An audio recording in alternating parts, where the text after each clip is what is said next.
सभी को जय हिंद, नमस्कार। आज हम लोग करेंगे, हमारे बोल सकते हैं कि बीपीएससी पॉलिटी का क्या करेंगे, प्रीवियस ईयर करेंगे। ठीक है, आज हम लोग प्रीवियस ईयर क्वेश्चन करने के साथ साथ उससे जितने भी हमारे आर्टिकल्स उसके मतलब उससे संबंधित होंगे उसको भी क्या करेंगे, मतलब उसको भी करते चलेंगे। ठीक है, तो आज क्या करेंगे, हमारे बीपीएससी में जो भी पॉलिटी का प्रीवियस ईयर क्वेश्चन है उसको करने की कोशिश करेंगे। ठीक है, तो देखिए आपका पहला क्वेश्चन क्या है। आपका पहला क्वेश्चन है कि हमारे भारतीय संविधान के निर्माण में कितनी अवधि लगी थी, यानी ये पूछ रहा है कि जो हमारा भारतीय संविधान था उसको बनाने में हमें कितना समय लगा था। ठीक है, तो ये सबको पता होगा कि 2 वर्ष 11 महीना 18 दिन लगा था। हमारे भारतीय संविधान को बनाने में कितना समय लगा था, 2 वर्ष 11 महीने और 18 दिन। ठीक है, तो अब क्या करते हैं कि हम संविधान सभा के बारे में कुछ कुछ चीजों को जान लेते हैं। देखिए, तो हमारे संविधान सभा की पहली बैठक कब होती है। हमारे संविधान सभा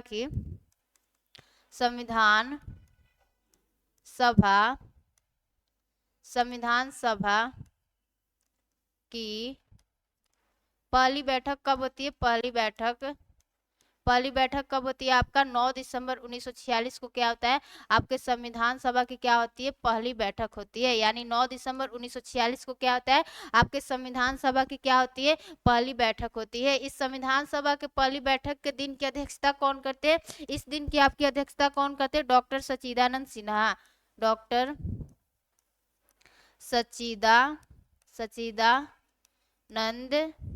सिन्हा। ठीक है, डॉक्टर सच्चिदानंद सिन्हा क्या करते हैं, इस दिन की क्या करते हैं, अध्यक्षता करते हैं। जो कि क्या थे, यह क्या थे, एक अस्थाई अध्यक्ष थे। ठीक है, यह क्या थे, यह एक अस्थाई अस्थाई अस्थाई क्या थे, आपके अध्यक्ष थे। ठीक है, यह क्या थे, आपके अस्थाई क्या थे, अध्यक्ष थे। तो आपको पता चल गया कि हमारे संविधान सभा की पहली बैठक कब होती है। संविधान सभा की पहली बैठक 9 दिसंबर 1946 को होती है। इस दिन की अध्यक्षता कौन करते हैं, इस दिन की अध्यक्षता आपका डॉक्टर सच्चिदानंद सिन्हा करते हैं। ठीक है, और यह क्या थे, एक अस्थाई अध्यक्ष थे। ठीक है, अब यह तो क्या हो गए, यह अस्थाई अध्यक्ष हो गए। फिर क्या होता है हमारे 11 दिसंबर, यानी 11 दिसंबर 1946 को क्या किया जाता है, 11 दिसंबर 1946 को क्या किया जाता है, हमारे डॉक्टर राजेंद्र प्रसाद को क्या कर दिया जाता है, आपका अस्थाई अध्यक्ष बना दिया जाता है। डॉक्टर राजेंद्र प्रसाद को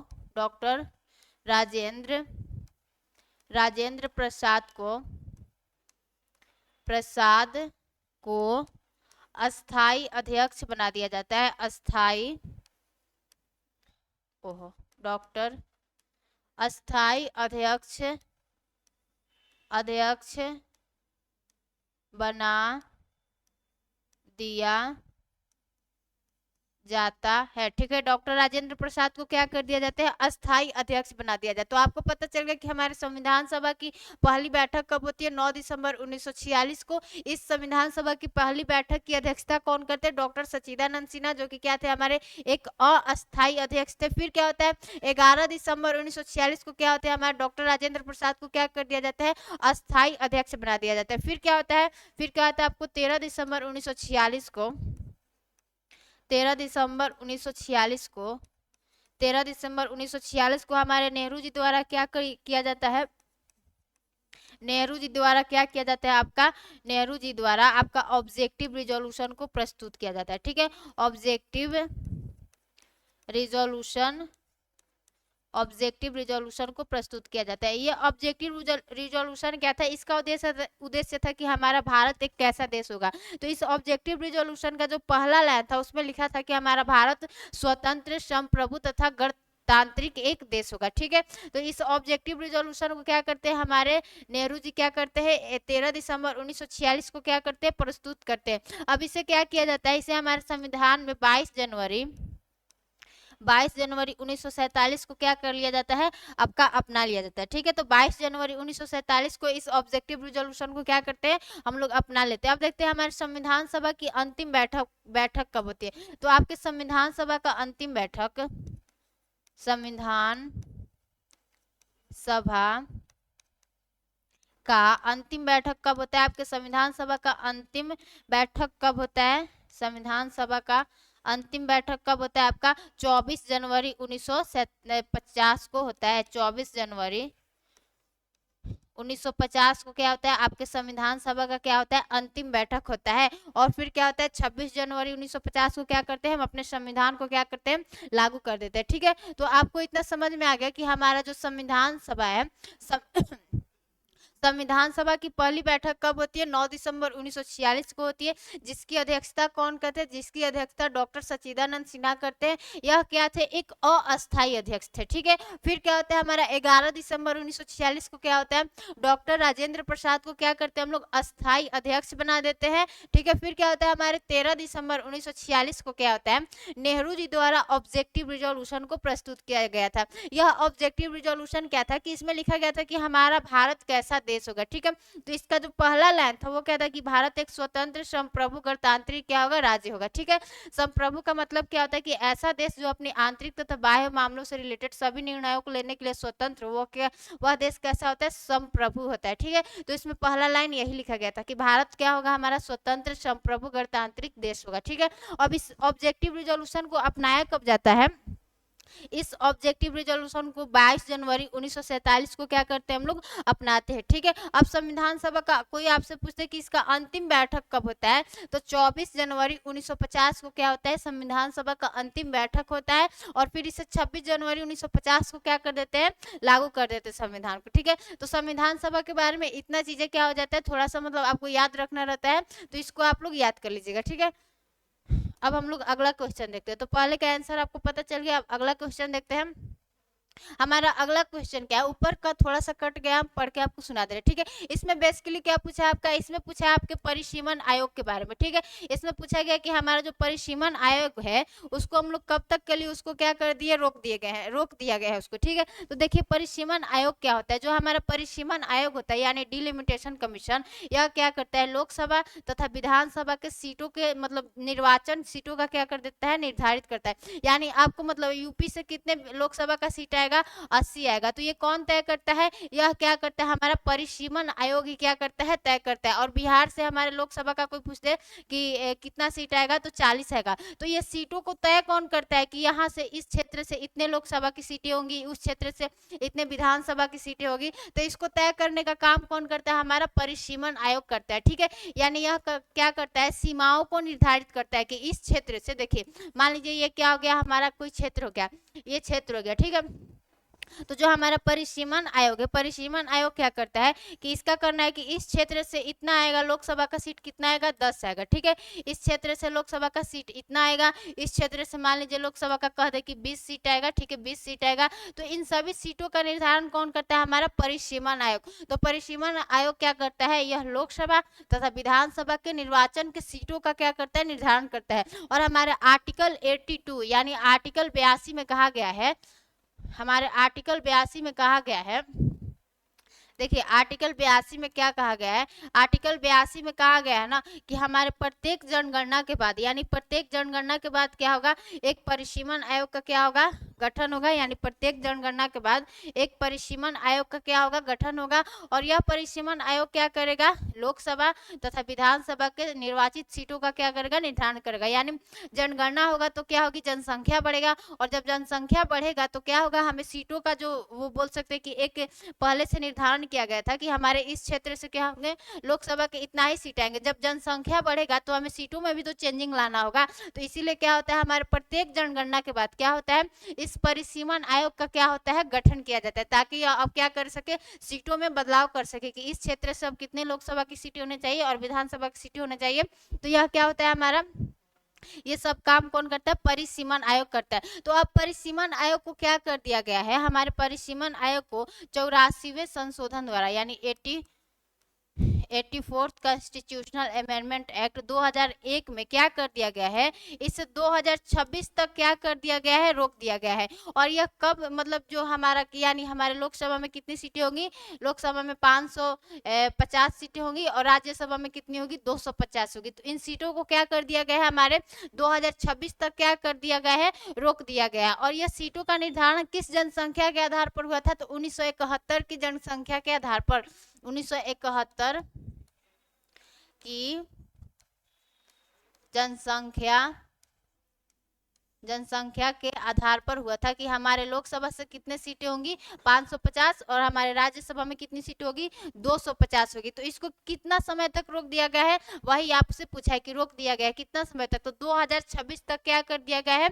इतनी सीटों को रोक दिया गया है। अब क्या होगा, हमारा जनगणना होगा तो जैसे 2026 में हमारा जनगणना कंप्लीट हो जाएगा, फिर से क्या बनेगा, हमारा परिसीमन आयोग बनेगा, राष्ट्रपति द्वारा बनाया जाएगा। और वह परिसीमन आयोग क्या करेगा, हमारे मान लीजिए किसी क्षेत्र में जनसंख्या बढ़ गया होगा, किसी क्षेत्र में जनसंख्या कम हो गया होगा, तो उन फिर वहां पे सीटों को मतलब बोल सकते हैं कि निर्धारित कौन करेगा, यह क्या करेगा, हमारा परिसीमन आयोग करेगा। ठीक है, तो परिसीमन आयोग आपको पता चल गया कि यह क्या करता है, लोकसभा तथा विधानसभा के जो निर्वाचन की सीटें हैं उसको निर्धारित करता है कि मान लीजिए इस क्षेत्र से लोकसभा की इतनी सीटें आने चाहिए। ये कौन काम करता है, आपका परिसीमन आयोग करता है। और यह कब बनता है, आपके प्रत्येक जनगणना के बाद, यानी जब जनगणना होगी उसके बाद क्या होगा, एक परिसीमन आयोग बनेगा। लेकिन अभी फिलहाल क्या किया गया है कि 2026 तक के लिए क्या कर दिया गया था, रोक दिया गया था। अब आपसे एक क्वेश्चन और पूछ सकता है कि हमारा अब तक 2023 तक परिसीमन आयोग कितनी बार बन चुका है। ठीक है, तो आपका परिसीमन आयोग अब तक 2023 तक 2023 तक परिसीमन आयोग 4 बार बन चुका है, 4 बार परिसीमन आयोग 4 बार बन चुका है, 4 बार बन चुका है। कब कब बना था आपका परिसीमन आयोग, सॉरी कब कब बना था, तो देखिए एक बार कब बना था, एक बार आपका बना था, एक बार बना था आपका 1952 में बना था। ठीक है, एक बार कब बना था आपका 1963 में बना था, फिर कब बना था 1973 में बना था। ठीक है, 1973 में बना था। ठीक है, और फिर कब बना था हमारा 2002 में बना था। ठीक है, 2002 में बना था। तो इतना क्या हुआ है हमारा, इतना तक क्या हुआ है, परिसीमन आयोग 4 बार बन गया है, यानी 1952 में, 1963 में, 1973 में और 2002 में। ठीक है, तो 4 बार अभी तक क्या हुआ है, हमारा परिसीमन आयोग बना है। ये क्वेश्चन पूछा भी गया था यूपीएससी में हमारे, अभी इसी साल में 2024 का आप क्या करोगे, प्रीलिम्स का क्वेश्चन उठा के देखोगे तो उसमें पूछा गया कि 2023 तक अब तक कितनी परिसीमन आयोगे बन चुकी है। तो अब तक हमारे भारत में कितनी बार परिसीमन आयोग बन चुका है, तो आपका 4 बार क्या हो चुका है, आपका परिसीमन आयोग बन चुका है। ठीक है, तो परिसीमन आयोग कितनी बार बन चुका है, 4 बार आपका क्या हो गया है, बन चुका है। ठीक है, तो इतना आपको समझ में आ गया परिसीमन आयोग के बारे में थोड़ा सा, ये क्या होता है। अब हम लोग देखते हैं अगला क्वेश्चन। अगला क्वेश्चन क्या है,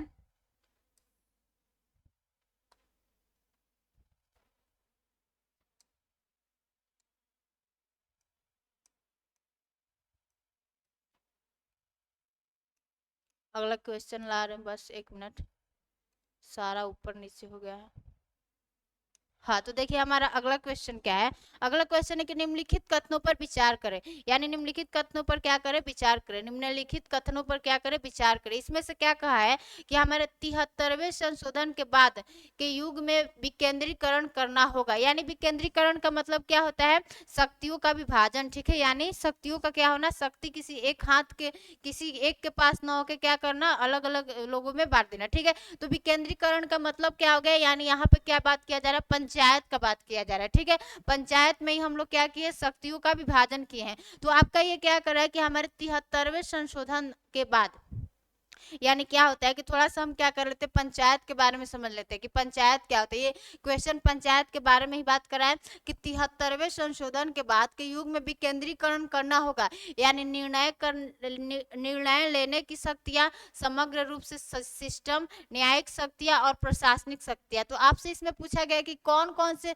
चीजों का हम लोग क्या किए हैं, विकेंद्रीकरण किए हैं, यानी कौन कौन से चीजों को हम लोग क्या कर दिए, बांट दिए हैं। ठीक है, तो देखिए पंचायत के बारे में अगर हम आपसे पूछे तो क्या होता है कि हमारा पंचायत को क्या कर दिया जाता है, 73वें संविधान संशोधन द्वारा, 73वें संशोधन द्वारा क्या कर दिया जाता है, 73वें संविधान संशोधन 1992 द्वारा क्या कर दिया जाता है, 1992 द्वारा इसे क्या कर दिया जाता है, पंचायतों का क्या कर दिया जाता है, संवैधानिकरण कर दिया जाता है, संवैधानीकरण करण कर दिया जाता है, ठीक है, संविधानीकरण कर दिया जाता है। क्या होता है कि हमारे 73वें संविधान संशोधन द्वारा 1992 में हम लोग पंचायतों का क्या कर देते हैं, संविधानीकरण कर देते हैं, ठीक है। और हमने पंचायतों को विषय कितने दिए हैं, हमने पंचायतों को आपका विषय कितना दिया है, पंचायत को 29 विषय दिए हैं, ठीक है। पंचायत को कितने विषय दिया गया है, 29 विषय दिया, यानी 29 विषय दिया गया है। और पंचायत का मतलब ही क्या होता है, विकेंद्रीकरण। विकेंद्रीकरण मतलब क्या होता है कि किसी एक के पास निर्णय लेने की शक्तियां ना होकर क्या कर दिया जाता है, बांट दिया जाता है, यानी प्रशासन करने के लिए, ठीक है। तो इसमें क्या कर रहा है कि हमारे जो विकेंद्रीकरण का युग है, तो इसमें कर रहा है कि आपको निर्णय लेने के लिए क्या है, शक्तियां प्राप्त है, आपको समग्र रूप से सिस्टम की शक्तियां प्राप्त है। और ये जो हमारा तीसरा ऑप्शन है, ये क्या होगा, हमारा नहीं होगा, यानी न्यायिक शक्तियों का क्या किया जाता है, हमारे देश में विभाजन नहीं किया जाता है। आपने सुना होगा कि हमारे न्यायिक शक्तियां क्या होती है, कभी भी विभाजित नहीं होती है। हमारे न्यायिक शक्तियों में क्या आएगा, हमारे अपर लेवल पे तो क्या आ जाएगा, हमारा अपर लेवल पे क्या आ जाएगा, आपका सुप्रीम कोर्ट आ जाएगा, सुप्रीम कोर्ट आ जाएगा, फिर हाई कोर्ट आ जाएगा, और फिर डिस्ट्रिक्ट हो जाएगा, डिस्ट्रिक्ट कोर्ट आ जाएगा, ठीक है। तो न्यायिक शक्तियों का क्या किया गया, हमारा विभाजन नहीं किया गया। तो इस क्वेश्चन का आंसर क्या होगा कि जो हमारा न्यायिक शक्तियां है, यानी जो हमारी न्यायिक शक्तियां है, उसको क्या किए हम लोग, विभाजित नहीं किए। इन सब शक्तियों को तो हम लोग क्या कर दिए हैं, विभाजित कर दिए कि कुछ कुछ लोगों के हाथों में ये सब शक्तियां दे दिए, लेकिन जो हमारी न्यायिक शक्तियां है, न्यायिक शक्तियों का विभाजन हम लोग नहीं करते। तो इसका आंसर क्या होगा, जहां पर भी 3 दिखे वो ऑप्शन नहीं होगा, ठीक है। तो इसका आंसर ये पूरा बी क्या कर रहा है कि ऑल, यानी ऑल मतलब कि इसमें 3 भी आ जाएगा, तो ये तो नहीं होगा, ये नहीं होगा। और हमारा सी क्या कह रहा है कि 1 तथा 3, 3 जिसमें भी दिखेगा वो नहीं होगा, तो ये भी नहीं होगा। और आपका ए आपका आंसर हो जाता है कि केवल 1, 2 तथा 4, यानी 1, 2 और 4, यानी आपको निर्णय लेने की शक्तियां है, आपके पास समग्र रूप से सिस्टम की शक्तियां है, और फिर क्या, प्रशासनिक शक्तियां है, प्रशासनिक शक्तियां है। लेकिन आपके पास क्या है, न्यायिक शक्तियां नहीं है, यानी हमारे जो हमारा देश है, हमारे देश में क्या है, एकीकृत न्यायिक व्यवस्था है, यानी आपको अपर लेवल पर कौन मिल जाएगा, सुप्रीम कोर्ट, फिर उसके नीचे हाई कोर्ट, फिर क्या मिल जाएगा, डिस्ट्रिक्ट कोर्ट। तो हमने क्या किया है कि अपने न्यायिक शक्तियों का क्या किया है, विभाजन नहीं किया है। तो इसमें क्या हो जाएगा कि जिस ऑप्शन में भी 3 दिखेगा वो ऑप्शन नहीं होगा, ठीक है। तो क्या होगा कि हमारे न्यायिक शक्तियां क्या है, हमारे यहाँ विभाजित नहीं है, यानी उसका हम लोगों ने विकेंद्रीकरण नहीं किया है। क्यों, क्योंकि हमारे यहाँ एकीकृत न्यायिक व्यवस्था है, ठीक है। तो ये आपको क्वेश्चन समझ में आ गया। अब देखिए, अब क्या कर रहा है कि हमारे भारतीय राष्ट्रपति कितनी बार पुनर्निर्वाचित होने के लिए पात्र है, यानी पूछ रहा है कि हमारे भारत के जो राष्ट्रपति वो कितनी बार देश के राष्ट्रपति बन सकते हैं। तो क्या कर रहा है कि बस 2 बार, फिर 3 बार, फिर कितनी भी बार, फिर एक भी बार, बस 1 बार। तो देखिए हमारे जो देश के राष्ट्रपति है वो कितनी बार भी क्या कर सकते हैं, राष्ट्रपति बन सकते हैं, कितनी बार भी क्या कर सकते हैं, राष्ट्रपति बन सकते हैं। या आपके आर्टिकल 57 में लिखा गया है कि जो हमारे देश के राष्ट्रपति है वह कितनी भी बार क्या हो सकते हैं, राष्ट्रपति बन सकते हैं। ऐसा बस कहाँ होता है, अमेरिका में होता है कि अमेरिका में बस आप 2 बार ही क्या हो सकते हैं, वहां के पीएम बन सकते हैं, ठीक है। तो हाँ, प्रेसिडेंट बन सकते हैं, ठीक है। तो हमारे यहाँ क्या होता है, लेकिन हमारे यहाँ जो राष्ट्रपति का पद है वो क्या होता है, कितनी भी बार राष्ट्रपति बन सकते हैं। ये कितने आर्टिकल में लिखा गया, आपको आर्टिकल 57 में क्या हुआ है, यह लिखा हुआ है, ठीक है।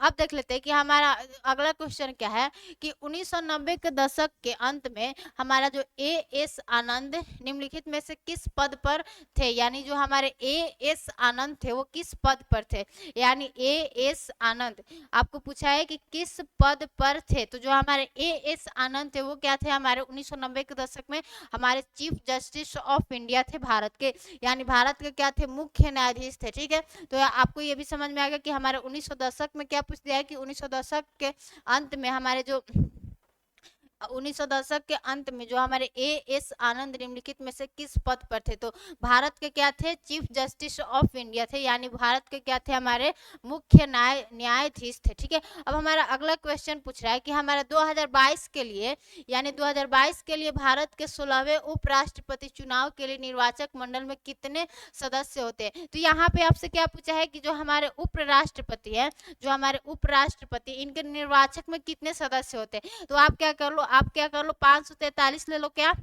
543 लोकसभा का ले लो, और 200 और 245 क्या कर लो आप राज्यसभा कर लो, ठीक है। 245 क्या कर लो आप लोग राज्यसभा कर लो। तो 5 3 8 4 4 8 और 5 2 7 हो गया। तो कितनी सीटें होगी 788 होगी, ठीक है। यानी लोकसभा में कितनी है 543 सीटें हैं, तो लोकसभा की कितनी होगी 543 और राज्यसभा की कितनी होगी 245। इन दोनों को ऐड कर देना है तो कितना आएगा हमारे 788 आएगा, ठीक है।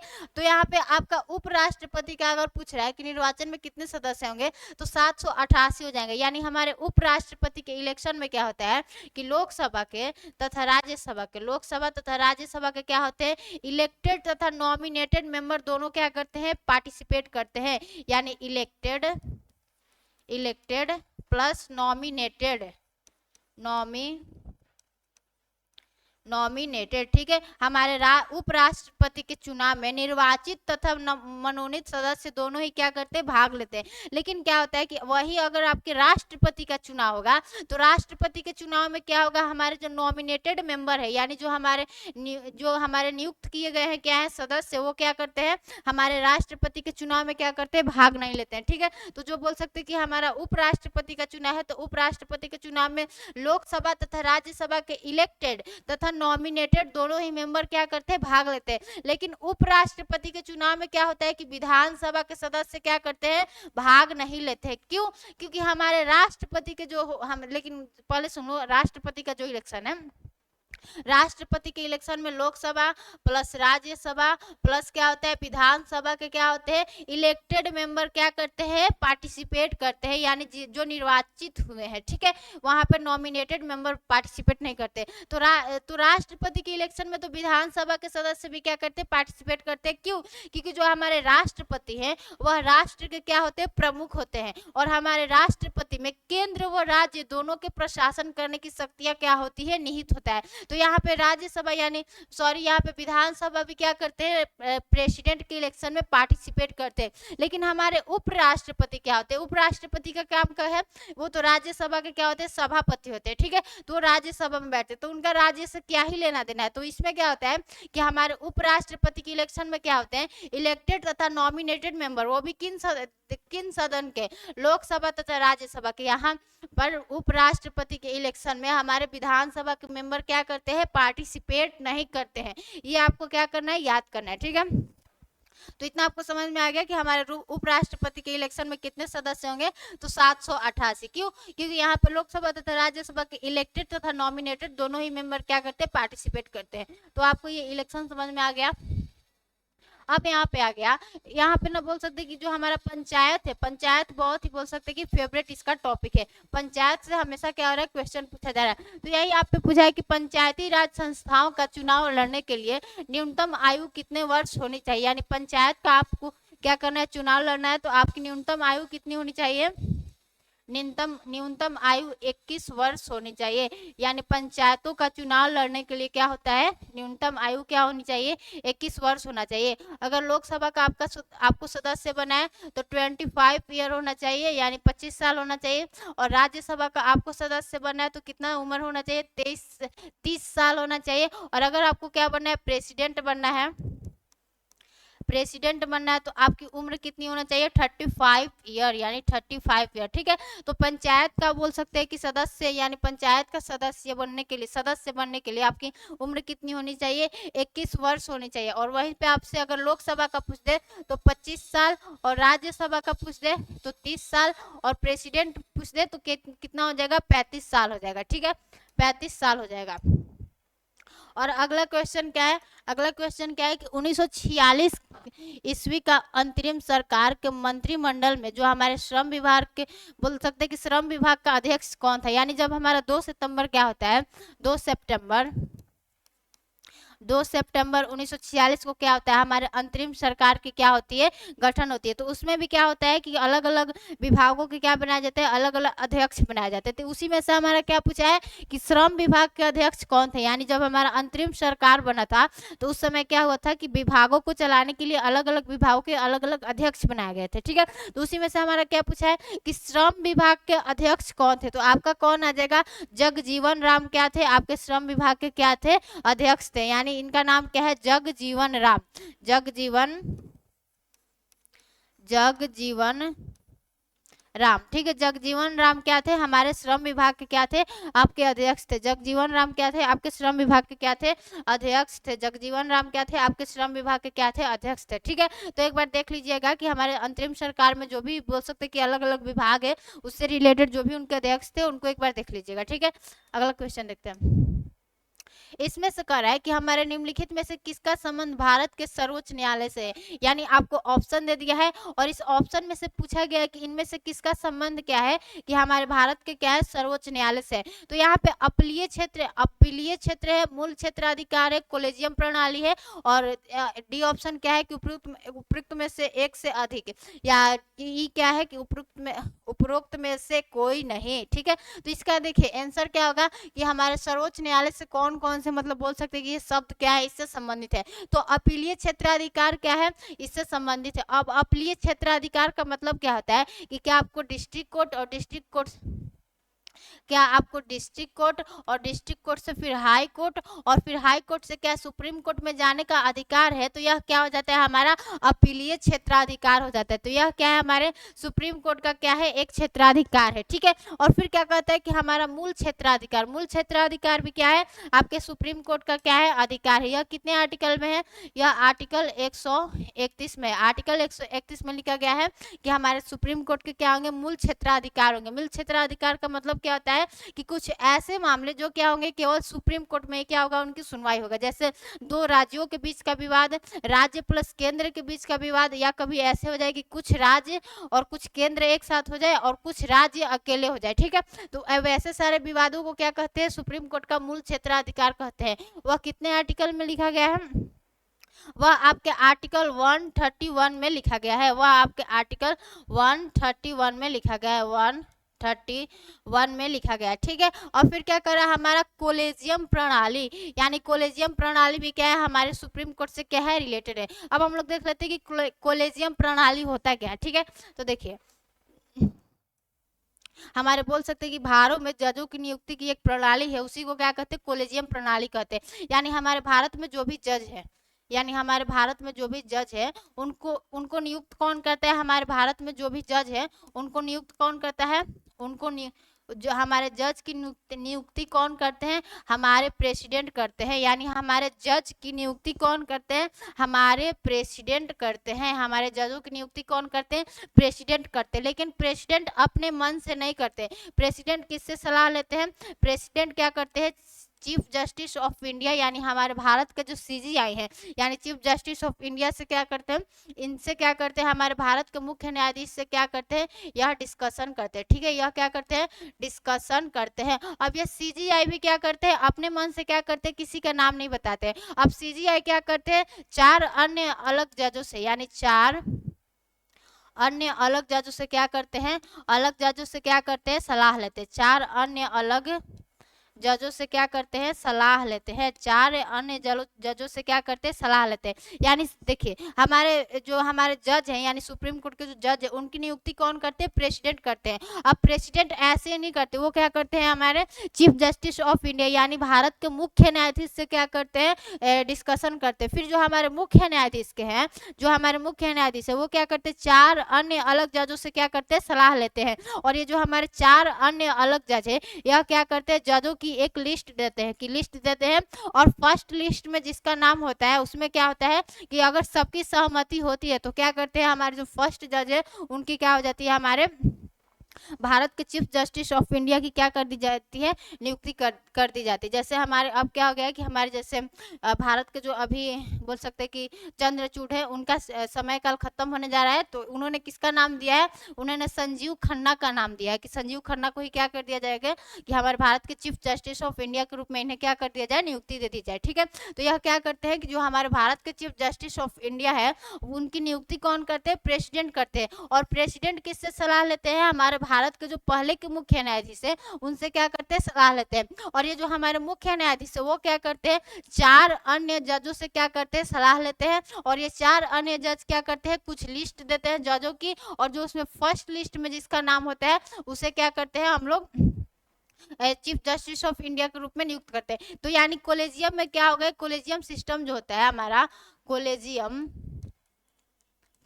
सिस्टम क्या हो गया आपका, कोलेजियम सिस्टम क्या हो गया, कोलेजियम सिस्टम में क्या हो गया कि आपको इसमें 5 जज देखने को मिलेंगे, ठीक है। इसमें आपको 5 जज देखने को मिलेंगे, 5 सीनियर जज, ठीक है। ये 5 क्या होंगे, सीनियर जज होंगे, जिसमें से एक तो क्या हो गए, एक हो गए हमारे chief justice of India, plus 4 क्या हो गए हमारे अन्य सीनियर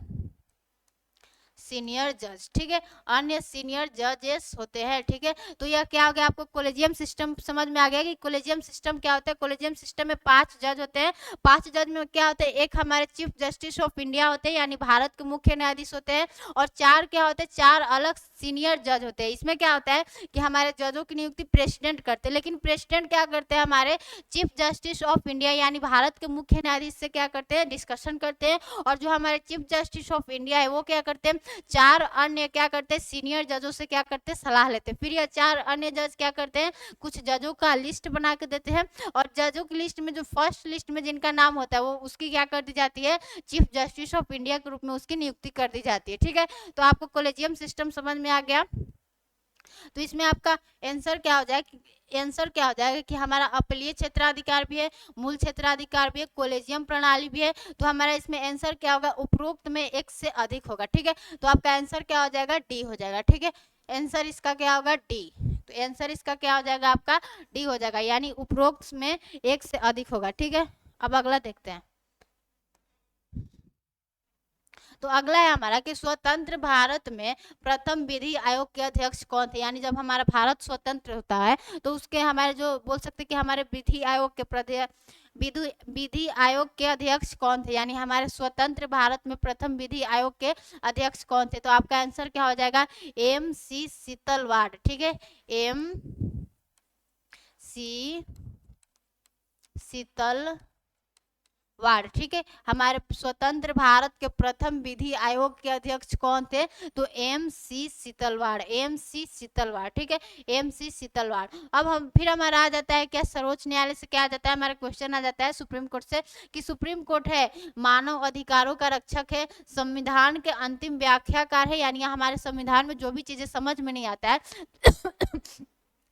तो उसकी अंतिम व्याख्या कौन करता है, हमारा सुप्रीम कोर्ट करता है, ठीक है। यानी हमारे जो संविधान में जो भी चीजें लिखी गई है अगर हमें समझ में नहीं आता तो उसकी अंतिम व्याख्या कौन करता है, हमारा संविधान का अंतिम व्याख्या कौन करता है, सुप्रीम कोर्ट करता है। और यह क्या करता है, हमारे मानव अधिकारों का क्या है, रक्षक भी है, और यह क्या है, एक तरह का संघीय न्यायालय है। तो आपका ए बी और सी, ए बी डी होगा, यानी उपरोक्त में एक से अधिक होगा, ठीक है। तो आपका यहाँ पे दिया है उपयुक्त में से एक से अधिक, यानी आपका ई आंसर हो जाएगा, ठीक है। ई क्या हो जाएगा, आपका आंसर हो जाएगा। इसमें से हमारा क्या है कि जो हमारा सुप्रीम कोर्ट है वह मानव अधिकारों का रक्षक भी है, फिर संविधान के अंतिम व्याख्याकार भी है, और फिर क्या हमारा यह एक संघीय न्यायालय भी है, ठीक है। तो इसमें से क्या हो जाएगा, हमारा एक से अधिक होगा। अब हमारा अगला क्वेश्चन है कि हमारा पंचायत समिति किस स्तर पर पंचायती राज संरचना का संचालन करती है, ठीक है। इसमें से क्या पूछा गया है, देखिए आपको इसमें से बस पूछा गया है, एक बार यहाँ पे समझ लीजिए कि अगर हमारे पंचायतों का गठन होता है तो हमारा पंचायत कितना होता है, 3 स्तर पर होता है, ठीक है, यानी 3 स्तर पर होता है। आपको विलेज लेवल पर क्या देखने को मिलेगा, विलेज लेवल पर आपको क्या देखने को मिलेगा, ग्राम सभा। विलेज लेवल पर क्या है, आपका ग्राम सभा है, ठीक है, ग्राम सभा, ग्राम सभा। और ब्लॉक लेवल पे क्या आ जाता है आपका, अगर ब्लॉक लेवल पे पूछते हैं, ब्लॉक लेवल पे यहाँ पे क्या हो गया हमारा ब्लॉक लेवल, फिर ऊपर क्या हो गया हमारा डिस्ट्रिक्ट लेवल, ठीक है, डिस्ट्रिक्ट लेवल, ठीक है। तो आपके विलेज लेवल पे तो क्या आ गया, आपके विलेज लेवल पर आ गया आपका, आपके विलेज लेवल पर ग्राम सभा आ गया, लेकिन वही ब्लॉक लेवल पर पूछते तो क्या आ जाएगा, ब्लॉक लेवल पे पूछ दे तो आपका पंचायत समिति आ जाएगा, ठीक है, पंचायत समिति। अगर आपसे ब्लॉक लेवल पे पूछते तो क्या आएगा, आपका पंचायत समिति आएगा। और डिस्ट्रिक्ट लेवल पे पूछते तो क्या आ जाएगा, आपका जिला परिषद,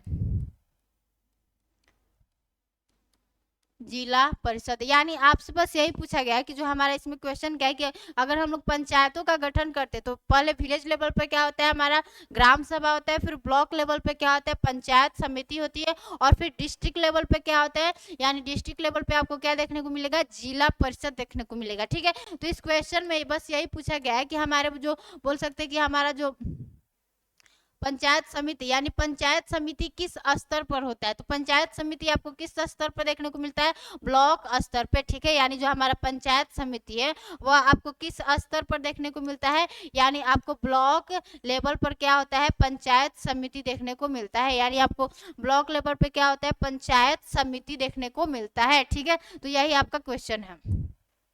अब अगला क्वेश्चन क्या है, हाँ, अब अगला क्वेश्चन है कि हमारे राज्यसभा में प्रतिनिधित्व में शामिल है, यानी हमारे जो राज्यसभा में जो भी मेंबर बैठते हैं वो कैसे बैठते हैं, यानी नागरिकों द्वारा सीधे निर्वाचित सदस्य हैं, यानी हम क्या करते हैं, डायरेक्ट उनको चुनते हैं और वो जाके राज्यसभा में बैठते हैं। और फिर क्या, हमारे सदस्यों को अप्रत्यक्ष रूप से नागरिकों द्वारा अपने प्रतिनिधियों के माध्यम से चुना जाता है। यानी देखिए आपका क्या है कि हम जनता द्वारा क्या होता है, जनता द्वारा क्या होता है, हमारे विधानसभा में किसको चुनते हैं हम लोग, जनता क्या करती है, विधानसभा में एमएलए को चुनती है, ठीक है। जनता क्या करती है, विधानसभा में क्या करती है, एमएलए को चुनती है। और जो ये हमारे एमएलए होते हैं, ये जो हमारे एमएलए होते हैं, ये अपना प्रतिनिधित्व, यानी ये अपना प्रतिनिधि एमपी को कहाँ बैठाते हैं, यानी एमपी को कहाँ बैठाते हैं, यह राज्यसभा में बैठाते हैं। तो राज्यसभा में कौन बैठते हैं, जो इनडायरेक्ट ना होकर क्या होते हैं, जो क्या होते हैं, इनडायरेक्ट मेंबर होते हैं, यानी अप्रत्यक्ष रूप से क्या होता है, उनका चुनाव होता है। तो हम लोग क्या करते हैं, जनता क्या करती है, विधानसभा में एमएलए को चुनती है, और एमएलए क्या करता है, अपना प्रतिनिधित्व, यानी अपना प्रतिनिधि क्या करता है, राज्यसभा में क्या करता है, चुन को भेजता है। तो जो हमारा राज्यसभा क्या होता है, वह क्या होता है कि स्टेट को रिप्रेजेंट करता है, ठीक है। तो हमने, जनता ने क्या किया, विधानसभा में अपने एमएलए को चुना, और एमएलए क्या करता है, अपना प्रतिनिधि राज्यसभा में बैठाता है, उसी को क्या कहते हैं, एमपी कहते हैं। तो राज्यसभा के सदस्यों का चुनाव कैसे होता है, सदस्यों को अप्रत्यक्ष रूप से नागरिकों द्वारा अपने प्रतिनिधियों के माध्यम से क्या होता है, चुना जाता है। यानी हमने आपको बताया कि जनता द्वारा क्या हुआ, हमने एमएलए को चुना, और जो हमारे एमएलए होते हैं, एमएलए क्या करते हैं, अपना प्रतिनिधि, यानी अपना प्रतिनिधि राज्यसभा में चुनकर क्या करते हैं, बैठाते हैं, ठीक है। तो यह क्या हो गया, हमारा इनडायरेक्ट हो गया, यानी यह क्या हो गया, हमारा अप्रत्यक्ष रूप से हो गया, ठीक है। तो इसको आपको समझ में आ गया। अब हमारा अगला क्वेश्चन है कि आमतौर पर लोकसभा के कितने सत्र होते हैं, यानी हमारा पूछ रहा है कि आमतौर पर लोकसभा के कितने सेशन होते हैं, तो आपको संसद के कितने सत्र होते हैं, ठीक है। आमतौर पर लोकसभा में कितने सत्र होते हैं, तो यानी लोकसभा, यानी समझ लो यहाँ पे क्या होगा, संसद होगा,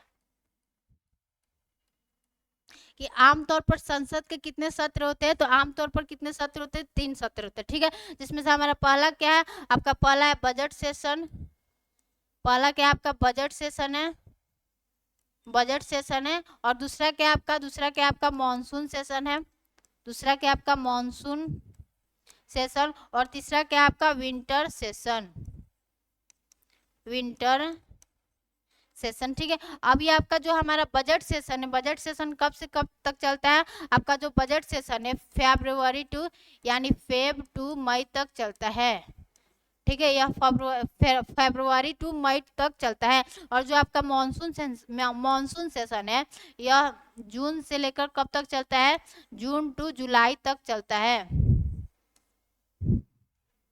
और फिर जो आपका ये है विंटर सेशन, यह नवंबर से दिसंबर तक चलता है, यहाँ पे जुलाई से अगस्त होगा, ठीक है। यहाँ पे जो हमारा मॉनसून सेशन है,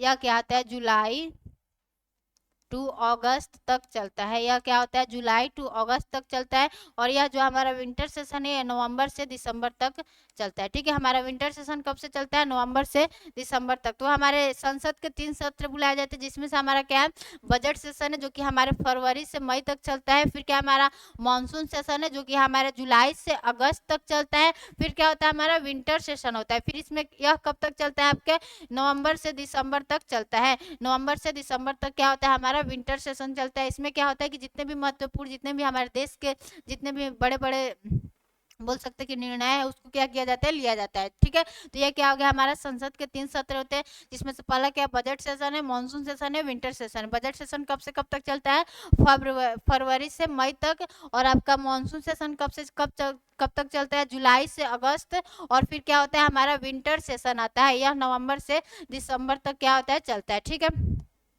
अब अगला क्वेश्चन देखते हैं। हाँ, तो देखिए फिर क्या हो गया, हमारे पंचायत से क्या हो गया, क्वेश्चन आ गया। यानी कह रहा है कि हमारे 11वीं अनुसूची में है, यानी हमने जो हमारा बोल सकते हैं कि हमारा पंचायत है उसको हमने 73वें संविधान संशोधन द्वारा 1992 में अपने भारत के 11वीं अनुसूची में रखा था। और उसमें हम लोगों ने क्या किया था, पंचायतों में 29 विषय को डाला था। अब उस विषयों में से क्या कर दिया कि नाम दे दिया कि इनमें से कौन से विषय क्या है कि हमारे पंचायत में बोल सकते हैं कि नहीं है। यहाँ पे क्या है, इसमें से कौन सा विषय हमारे पंचायत का हिस्सा नहीं है। तो जो आपका पंचायत का हिस्सा नहीं है वह क्या है, वह ग्रामीण खेल क्या है, आपके पंचायत का बोल सकते हैं कि विषय नहीं है। ठीक है, ये सब है, ये पुस्तकालय है, ईंधन और चारा है और तकनीकी प्रशिक्षण है, लेकिन ग्रामीण जो खेल है वह क्या है, हमारे पंचायतों के विषय में नहीं दिया है। तो आपको क्या करना है, एक बार जो पंचायत में 29 विषय दिए गए हैं उसको भी क्या करना है, एक बार जाके देख लेना है। ठीक है, कि हमारे पंचायत में जो 29 विषय दिए गए हैं उसको भी क्या करना है, देख लेना है। ठीक है, इसमें से अब हमारा अगला क्वेश्चन क्या कर रहा है कि हमारा अगला क्वेश्चन है कि किसी राज्य में मंत्रिपरिषद सामूहिक रूप से उत्तरदायी होती है। यानी जो हमारे राज्य में मंत्रिपरिषद होते हैं, आर्टिकल 164 में लिखा गया है, आर्टिकल 164 में लिखा गया है कि हमारे जो राज्य के मंत्रिपरिषद हैं वह सामूहिक रूप से किसके प्रति उत्तरदायी है, तो हमारे विधानसभा के क्या है, सामूहिक रूप से क्या है, उत्तरदायी है। ठीक है, तो हमारे जो राज्य के मंत्रिपरिषद है वो सामूहिक रूप से किसके उत्तरदायी है, तो हमारे राज्य विधानसभा के। वो कहाँ लिखा गया, आपके आर्टिकल 164 में लिखा गया है। अब अगला क्वेश्चन क्या कर रहा है कि हमारा पहला लोकायुक्त निम्नलिखित में से किस राज्य में स्थापित किया गया था। यानी आपको जो पहला लोकपाल है, यानी लोकपाल का पद, यानी लोकपाल कहाँ आपको स्थापित किया गया था, तो महाराष्ट्र में क्या हुआ था, पहली बार लोकायुक्त नियुक्त किया गया था। ठीक है, अब हमारा अगला क्वेश्चन क्या है, अगला क्वेश्चन है कि किस राज्य में पंचायत व्यवस्था नहीं है। यानी किस राज्य में, बस भारत के 3 राज्य जहाँ पे क्या पंचायत नहीं। पहला क्या हमारा नागालैंड है, पहला क्या आपका नागालैंड है, नागालैंड है। दूसरा क्या आपका मिजोरम है, मिजोरम है। और तीसरा क्या आपका मेघालय है। ठीक है, तीसरा क्या आपका मेघालय है, तीसरा क्या आपका मेघालय। तो इन तीनों राज्यों में क्या है, हमारा पंचायत नहीं। तो पहला क्या होगा, हमारा मिजोरम होगा, मेघालय होगा और नागालैंड होगा। ठीक है, ऑप्शन तो सारा दिया ही है, मिजोरम, मेघालय, नागालैंड। तो इसमें से आपका आंसर क्या हो जाएगा, उपयुक्त में से एक से अधिक। ठीक है, इसका आंसर क्या हो जाएगा, उपयुक्त में से एक से अधिक। तो इन 3 राज्यों में क्या है, अभी तक क्या है, आपका पंचायत नहीं बना है। ठीक है, अब देखते क्या हमारा और क्वेश्चन है। इसको, ये थोड़ा ऊपर से कट गया, इसको छोड़ देते हैं। ठीक है, तो हमने आज क्या किया कि हमने कुछ कुछ बोल सकते हैं कि जो प्रीवियस ईयर क्वेश्चन था उसके बारे में उसको किया और उससे जो रिलेटेड आर्टिकल्स था उसको भी कर लिया। ठीक है, अब आज के लिए बस इतना ही रखते, तब तक के लिए जय हिंद, सभी को नमस्कार।